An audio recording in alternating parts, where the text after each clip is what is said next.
ज्ञानपीठ पुरस्कार प्राप्त कर मैं वस्तुतः प्रसन्न हूं, क्योंकि मेरी विद्या का मूल्यांकन हुआ।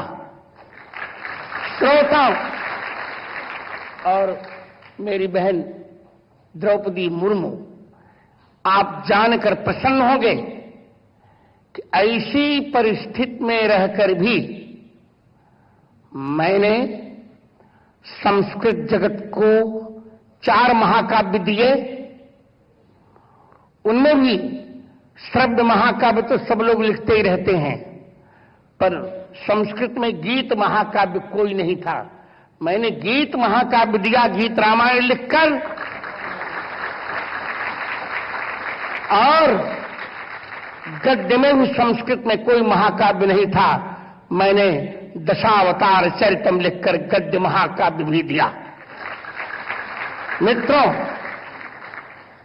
भारतस्य प्रतिष्ठे द्वे संस्कृतम संस्कृतिस्तथा, भारत की मूल 2 प्रतिष्ठाएं ही हैं, संस्कृत और संस्कृति।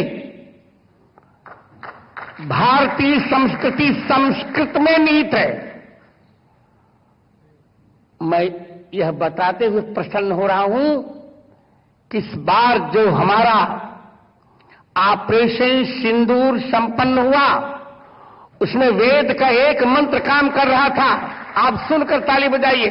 वेद का एक मंत्र काम कर रहा था, योस्मान धूर्वती तम धूर वयम वयम धूर्वामः। जो हमें मारना चाहे उसे हमें पूर्ण रूप से समाप्त कर देना चाहिए।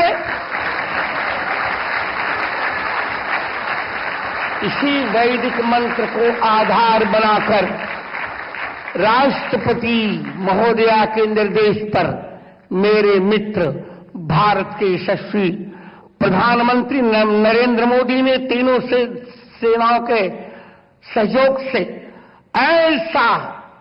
ऐसा अचूक प्रयोग किया, एक भी व्यर्थ नागरिक नहीं मारा गया और शत्रु के दांत खट्टे हो गए। आतंकवादी सर्वतः समाप्त, और हम तब तक अभी विश्राम नहीं लेंगे जब तक पीओके हमको नहीं मिल जाता।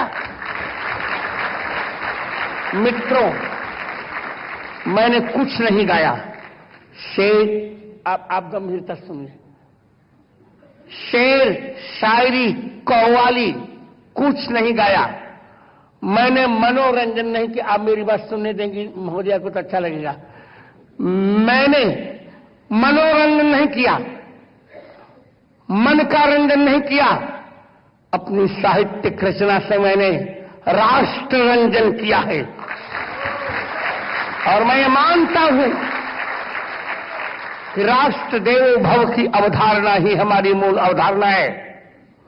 यदि वेद ने 4 को देवता माना, मातृदेवो भव, पितृदेवो भव, अतिथि देवो भव, आचार्य देवो भव, तो मैं एक पंचम प्रस्थान उपस्थित करता हूं, राष्ट्र देवो भव।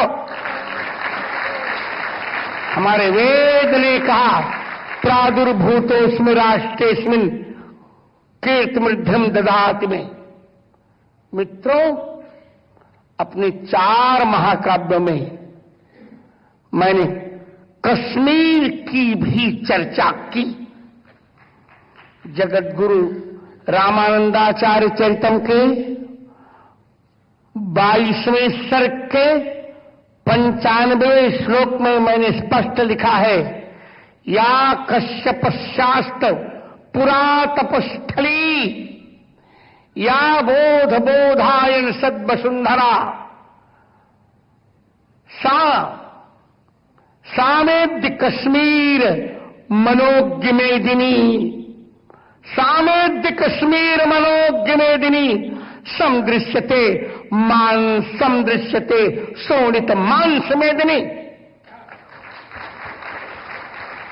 महोदया, कभी एक प्रजापति की भूमिका निभाता है, कभी क्रांतदर्शी होता है, कभी मैंने कहा कभी मनोरंजन नहीं करता, जो मनोरंजन करता हो कभी हो भी नहीं सकता।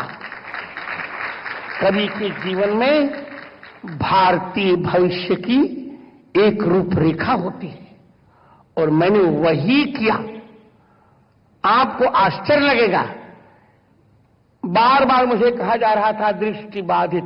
मैं दृष्टि बाधित हूं ही नहीं, ये मेरा वरदान है। ब्रेल के बिना भी मैंने अपने जीवन में महोदया बहन द्रौपदी जी 99% से नीचे अंक कभी नहीं पाए। पीएचडी डीलिट सब कुछ करने के पश्चात भी लोग कल्पना नहीं कर रहे थे कि मैं बाबा बनूंगा, पर प्रभु श्री राम के प्रेम ने मुझे बाबा बना दिया।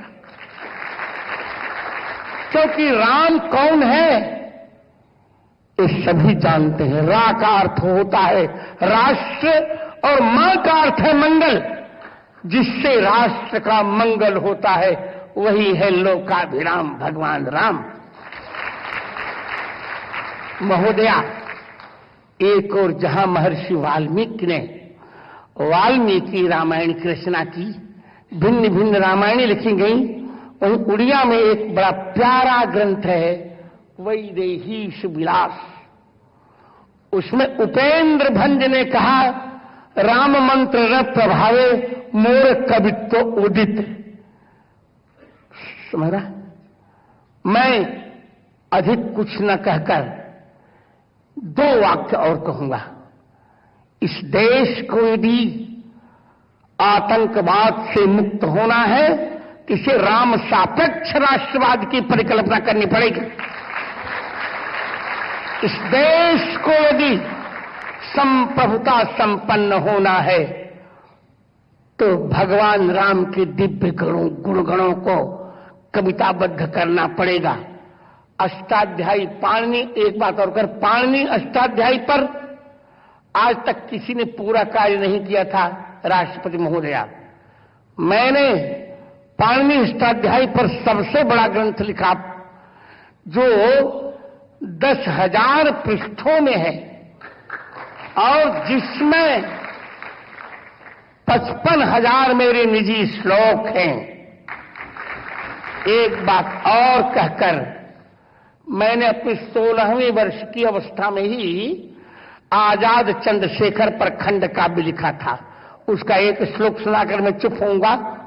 दृष्टम विधात्रा समताम न याति लोकत्रयम भास्वर भासुर भारतस्य तद्भारतान्यून मनेन चक्रे एकाक्षरेणास्य च नाम विश्वम।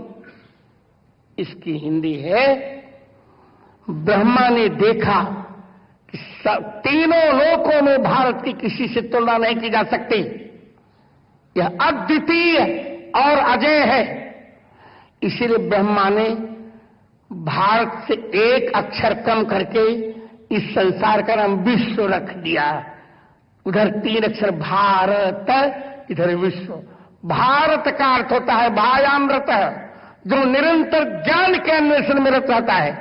और यह ज्ञानपीठ, ज्ञानम पातीत ज्ञानपीठम, जो ज्ञान की रक्षा करता है उसे ज्ञानपीठ कहते हैं।